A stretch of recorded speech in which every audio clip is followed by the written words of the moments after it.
안녕하세요. 저는 20대 가정주부로 결혼한 지는 이제 2달 되었어요. 자기 부모까지 속이는 남편을 더는 믿을 수가 없어서 헤어지기로 결심했어요. 인천 시내에서 닭강정 집을 하시는 친정 부모님은 한 곳에서 오래 장사하신 덕에 단골 손님도 많고 평판도 좋습니다. 고등학교를 졸업한 후에는 부모님 밑에서 본격적으로 장사를 배우기 시작했어요. 당연히 부모님은 제가 일을 배우는 것보다 대학을 가길 원하셨지만 그때만 해도 공부도 잘 못하고 대학의 뜻도 없어 부모님 가게에 남았습니다.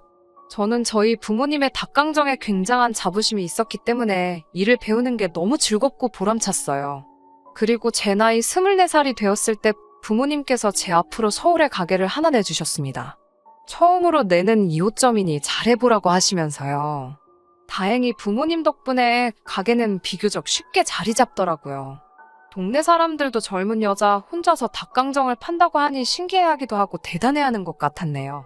그리고 남편은 그런 동네 사람들 중 한 사람이었어요. 주로 남편은 금요일 저녁에 혼술 안주로 즐긴다며 왔었어요. 동네에 워낙 젊은 부부가 많아서 당연히 유부남이지 않겠나 생각했는데 몇 마디 나눠보니 혼자더라고요. 그렇게 말 한두 마디 나누던 게 하루는 커피 한 잔이 되고 하루는 맥주 한 잔이 되더니 어느샌가 남자친구, 여자친구로 발전했습니다. 남편은 소위 서울에 있는 4년제 대학을 졸업한 뒤 중견기업에 다니고 있다고 했어요. 원래 고향이 지방이라서 서울에서 대학 시절부터 자취를 했다고 하더라고요. 그런 이야기를 들으니 남일 같지 않더라고요. 저도 처음에는 인천에서 서울에 있는 가게까지 왔다 갔다 했지만 장사가 잘 된 이후엔 가게 근처에 전세를 구했거든요. 아무래도 둘이 가까이 살고 하다 보니 의지도 많이 하게 되었어요. 그러다 1년쯤 지나고 남편이 저에게 결혼하자고 하더라고요. 당시 남편은 32, 저는 28이었어요. 친정 부모님은 제가 벌써 시집 간다고 한다며 아쉬워하셨지만 또 스스로 제 짝을 찾았으니 얼마나 기특하냐며 결국엔 승낙해 주셨어요. 저희 친정 부모님은 이미 노후 준비도 다 되어 있으시고 모아둔 재산도 좀 있으셨기 때문에 남편의 집안이나 형편은 크게 염두에 두지 않으셨던 것 같아요. 결혼 이야기가 나오면서 현실적인 이야기를 안 할 수가 없더라고요. 연애를 하면서 이미 어느 정도는 짐작하고 있었지만 남편은 생각보다 훨씬 어려운 환경에서 자랐더라고요. 남편이 10대일 때 시아버지가 뇌졸중으로 쓰러지셨는데 그 이후로 계속 휠체어 생활을 하게 되셨다고 해요. 그래서 시어머니가 거의 집안의 가장 역할을 도맡아 하셨다고 해요. 저희 부모님도 두 분 다 장사하시면 힘들게 저를 키우셨지만 그래도 저희 부모님은 본인 가게였고 두 분이 함께 쉬었으니 시어머니에 비할 수 없겠다 싶었어요.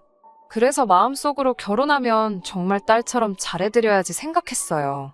아무튼 남편의 상황이 이렇다 보니 남편은 모아둔 돈도 많지 않더라고요. 저는 이미 장사를 하며 모아둔 돈도 있었고 전세 보증금도 있어서 소위 시집갈 미처는 준비되어 있었고요. 그러다 보니 결혼식뿐만 아니라 많은 부분에서 조금씩 의견 충돌이 발생하기 시작했어요. 저는 인생의 처음이자 한 번뿐인 이벤트이니 조금 신경 써서 하고 싶었거든요. 하지만 남편은 매번 이거 어디서 하면 더 싸다던데 이거 꼭 해야 되는 거냐라는 식으로 걸고 넘어지더라고요. 하지만 그때만 해도 소위 사랑에 눈이 멀었었는지 그런 점이 단점으로 보이지 않고 오히려 절약정신이 투철한 생활력 있는 남자로 보였어요. 실제로 남편이 술, 담배도 안 하고 생활도 굉장히 규칙적인 사람이었으니까 제 눈엔 정말 이상적인 남편감으로 보였던 것도 사실이고요. 그리고 이런 남편의 성격이 저희 결혼의 파국의 직접적인 원인이 된 건 아니에요. 정확히 말하자면 남편이 정말 이런 성격의 사람이었다면 헤어지지 않았을 거예요. 지금 돌이켜 생각해보면 종종 남편은 이상한 모습을 보였어요. 제가 생활력이라고 생각했던 것도 오해나 마찬가지였어요. 시댁에 처음 인사를 하러 가게 됐을 때 제가 첫 만남인데 뭘 사가면 좋을까 정말 고민을 많이 하고 남편한테도 몇 번을 물어봤거든요. 그러자 남편이 처음엔 좀 주저하는 듯 하더니 저에게 그럼 시댁 앞에 위치한 슈퍼에서 과일을 사오라고 정해주더라고요. 저는 솔직히 그때만 해도 남편의 의도를 정확히 파악하지 못했기 때문에 단순히 시모가 과일을 좋아하시는구나 생각하고 백화점에서 예쁘게 포장된 싱싱한 과일로 골라서 사갔습니다. 차로 운전해서 3시간쯤 걸려 도착한 시댁은 동네에서 흔히 불법한 빌라였어요. 남편도 서울에서 생활하고 있으니 시댁에는 편찮으신 시아버지와 시모 그리고 남편보다 6살 많은 시집안간 신우 셋이서 살고 있었어요. 제가 과일을 들고 들어가자 시모가 저를 반갑게 맞아주셨어요. 다들 시어머니는 어렵고 무서운 존재라고 해서 긴장을 많이 했는데 따뜻한 환영을 해주시니 한시름 놓을 수 있었습니다. 신우는 선약이 있다고 이미 집을 비운 상태라 만나지 못했고 편찮으신 시아버지와 시모 그리고 남편과 저 넷이서 이런저런 이야기를 나눴어요. 시모께서 미처 시간이 없어 요리는 못했다고 하셔서 중화요리를 시켜 먹었고요. 분위기 자체도 나쁘지 않았기에 기분 좋게 집에 돌아왔지요. 그런데 이튿날 오후 회사에서 일을 하고 있는데 남편으로부터 전화가 왔어요. 그러더니 어제 사온 과일 혹시 어디서 산 거냐며 현찰로 산 거 맞냐고 묻더라고요. 그래서 제가 그거 회사 근처 백화점에서 카드로 샀는데 왜 그러냐고 하니까 남편이 엄청나게 당황한 목소리로 알겠다며 전화를 끊더라고요. 처음엔 참 이상한 질문이네라고 가볍게 생각했는데 곰곰이 생각할수록 진짜 이상한 질문이더라고요. 그래서 퇴근길에 다시 남편에게 전화를 걸었어요. 남편에게 아까 그런 건 왜 물어봤냐고 그러니까 아니 시모가 과일을 안 좋아해서 필요한 걸로 바꾸려고 했다는 거예요. 그래서 일부러 가게도 알려준 거라며 말끝을 흐리는 남편의 이야기를 듣고 있으니 묘하게 기분이 별로더라고요. 과일을 사올에서 기껏 좋고 싱싱한 걸로 골라갔더니 과일을 안 좋아해서 생필품으로 바꾸려고 했다는 게 이상하잖아요. 괜히 제 성의와 정성이 무시당한 것 같았습니다.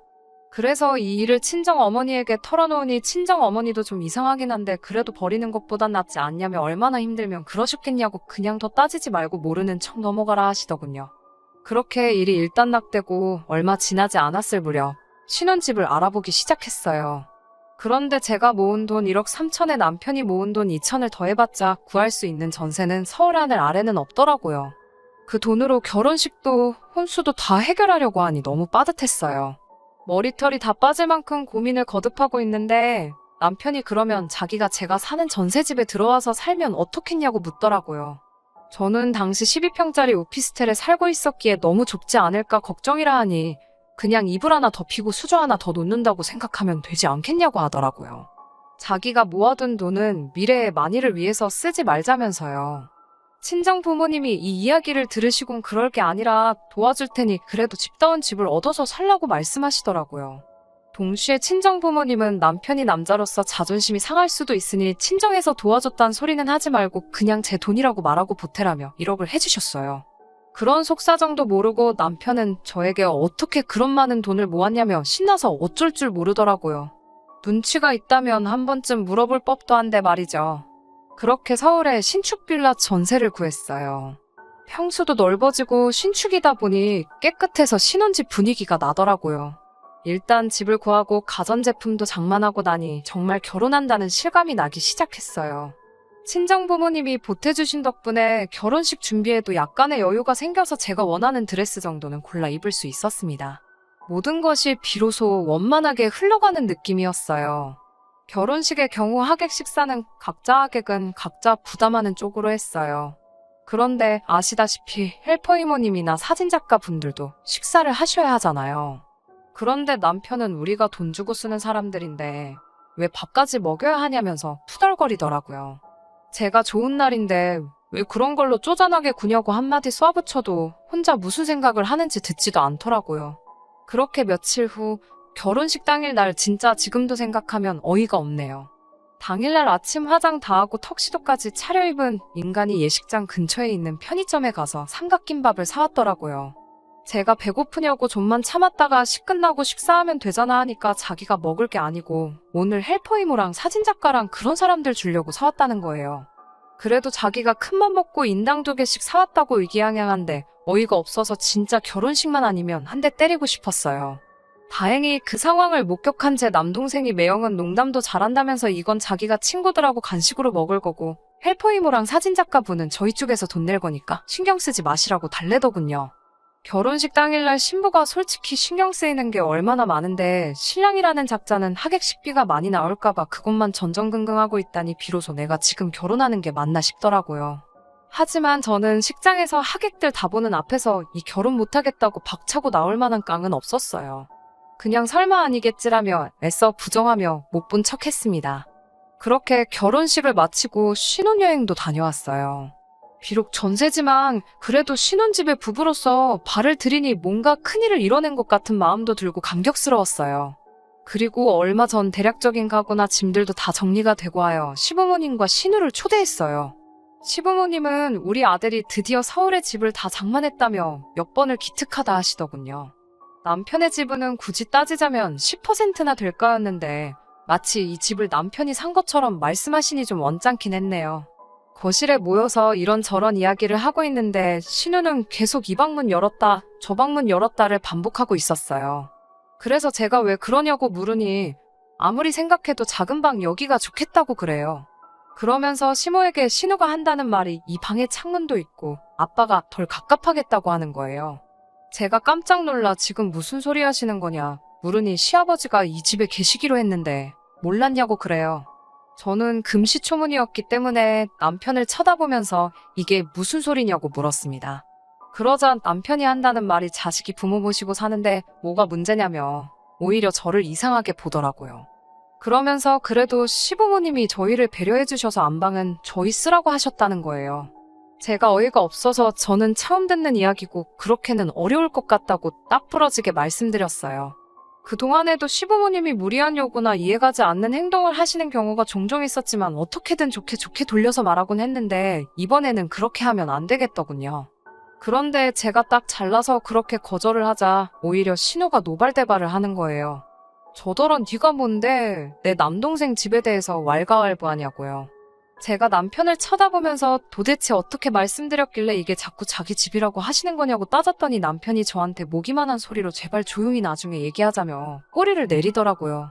뭔가 아무래도 이렇게 넘어가면 안 되겠다 싶어서 시부모님께 이 집은 저희 친정 부모님이 도와주셔서 마련한 전세라고 알려드렸어요. 엄연히 제 집이나 마찬가지라고요. 그러자 시부모님이 남편을 보면서 이게 도대체 무슨 소리냐고 어이없어 하시더라고요. 그러다 충격적인 사실을 알게 되었습니다. 남편이 신혼집을 핑계로 자기 부모인 시부모님으로부터 1억을 넘게 받았다는 것을요. 그 돈은 다 어디로 갔냐고 시모와 신우가 남편을 추궁하자 남편이 경마를 했다고 털어놓았어요. 정말 충격의 다리가 너무 떨려서 당장이라도 쓰러질 것만 같았습니다. 그동안 그렇게 돈에 집착한 것도 돈을 모으기 위해서가 아니라 경마 한 게임이라도 더 하려고 그런 거였더군요. 연애 때도 남편은 일요일 오전이면 친구들과 운동하러 간다는 이유로 늘 절 만나지 않았거든요. 그런데 그게 다 경마를 하러 가느라 그랬던 거였어요. 경마로 이를대로 잃었던 남편은 저에게 돈이 있으니까 신혼집은 걱정하지 않아도 된다는 생각에 시부모님이 주신 돈까지 다 게임에 몰빵을 했더라고요.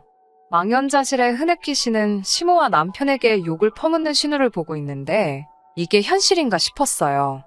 제가 어리 빠진 얼굴을 하고 있으니 시아버지가 저에게 많이 부족하고 모자른 놈이지만 한 번만 네가 용서하고 사람 좀 만들어 달라고 하시더군요. 시모도 저에게 정말 엄마 딸처럼 잘 지내보자면서 이미 부부의 연을 맺었는데 어떻게 하겠냐며 지나간 과거는 잊고 살라 하시더군요. 그런데 시부모님이 오히려 이렇게 저에게 말씀하시니 정신이 번쩍 들었습니다. 우리 부모님이 저를 어떻게 키우셨는데 이런 똥통 구렁텅이에 빠질 수는 없었어요. 저는 두 분을 냉정하리만큼 밀어내고는 다들 제 집에서 나가달라고 했어요. 신우는 저더러 본색을 드러내는 거냐며 누구보다 가족끼리 똘똘 뭉쳐야 되는 순간에 너 이럴 수 있냐고 너무하다며 엉엉 울더라고요. 남편도 뭐가 잘났는지 저한테 목소리를 높이며 그 경마에서 딴 돈으로 데이트하고 식도 올린 거라고 저더러 공범이나 마찬가지라는 거예요. 제 입장에서는 오히려 저렇게 적반하장으로 나와주니 마음 정리가 얼마나 쉽던지요. 저는 남동생에게 전화를 걸어 얼른 집으로 와달라고 했어요. 제 목소리에서 다급함을 느꼈는지 남동생이 친정 아버지까지 대동해서 1시간도 안 되어 와주었습니다. 저희 친정 아버지나 남동생 둘 다 운동을 해서 체격이 좋거든요. 저희 친정 아버지에게 제가 남편에 대해서 이야기를 하니 남동생이 제 남편을 죽일 듯이 노려보고 그 살기 어린 눈빛 때문인지 염치가 없어서인지 시댁 식구들도 저에게 하던 것과는 달리 아무 말도 못하고 있더라고요. 친정 아버지는 깊은 한숨을 내쉬고서는 일단 다들 나가달라고 하시더군요. 우리 딸집이니까 딸이 원하지 않는데 왜 버티고 계시냐고 나가달라고 정중히 말씀하셨어요. 친정 부모님은 저에게 어떻게 하고 싶냐고 물으셨어요. 부모로서 그런 남자와 살려고 하고 싶지 않지만 제 의견을 그래도 존중하시겠다고요. 저는 그런 남자와도 살기 싫고 그런 집안과도 가족이 되고 싶지 않다고 말씀드렸어요. 친정 부모님은 여자가 능력이 있으면 한 번 갔다 오는 건 아무 흠도 되지 않는다며 저를 응원해 주셨습니다. 결국 저는 남편에게 그만 헤어지자고 했어요. 그러자 남편이 그 2천만 원을 들먹이며 개거품을 물더라고요. 그래서 제가 2천만 원 같은 소리 하고 있다고. 마음 같아서는 소송 걸어서 평생 나한테 위자료 뱉어내게 만들어주고 싶은데 어차피 그 돈 너한테 있어봐야 또 경마나 노름 같은 거에서 홀랑 날려먹을 테고 위자료 제때 못 받으면 나만 스트레스 받을 게 뻔하니 눈 감아주는 거라고요. 정 그 2천만 원이 필요하면 돌려줄 테니 어디 한 번 평생 나한테 위자료 줘볼래? 라고 말하니 방금까지 개거품을 물면서 자기 돈 내놓으라고 발광을 하던 남편이 꿀먹은 벙어리 마냥 조용해지더라고요. 아직 혼인신고가 안 되어서 위자료 청구가 가능한지는 확실하지 않았지만 자기가 불리한 걸 알고 있으니 아무것도 물고 늘어지지 못하는 꼬라지가 아주 쌤통이었어요. 혼인신고를 하지 않았기 때문에 호적상 남는 건 아무것도 없겠지요. 부모님은 진하게 인생 공부했다고 생각하라 하셨지만 마음이 복잡한 게 사실입니다. 하루는 제 자신을 탓하기도 하고 또 하루는 그 가족을 탓하게 되고 그렇네요. 당분간은 다시 가게 일에 집중해서 제 힘으로 사무점을 여는 게 목표입니다. 열심히 노력해서 자기 힘으로 성공을 이끌어내는 그런 멋진 사람을 다시 만나는 날까지 저도 멋지게 살아보려고요. 들어주셔서 정말 감사합니다.